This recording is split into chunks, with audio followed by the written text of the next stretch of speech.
فتحت لي خزائن الأطراف، لكن لا أقبل وأنا قبضت ثمن. نعم قبضت ثمن، قبضت ثمن الشعب والأمة واحترامه.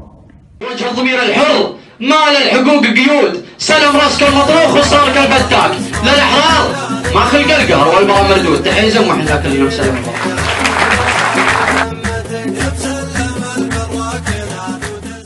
من منطلق مظولة الناس للناس ملزوم ننطق بالعدل ونتكلم.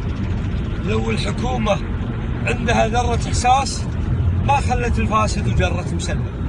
يا مسلم يا ضميري لا تسالم، بعدك هالابيض غدا مثل السوادي، دعوة المظلوم قشرة أخ ظالم، وبالمسيرة تسمع العلم الوكالي. الشدين اللي تسلم مسلم، دبت يمينه ثم تبت وتبت، الشعب كله ضايق ويتألم والنار بقلوب الأحرار شبت. أحسن لحظات العمر. أنا صاحب قضية ولن أهرب، ولو عاد فيني الزمن مرة أخرى لا أقول نفس الكلام اللي قلته. سأدخل السجن وأنا مرفوع الرأس، وسيأتي يوم طال الزمن أو قصر وسأخرج من السجن، ولكن التاريخ سيسجن سجاني.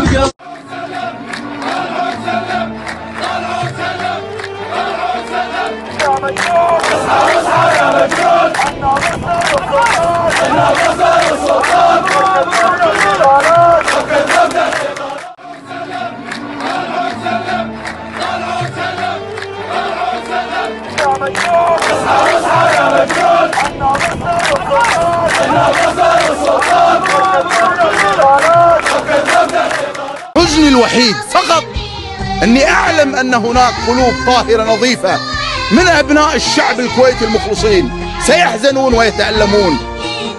هذه هي نقطة ألمي فقط، بس أقول لهم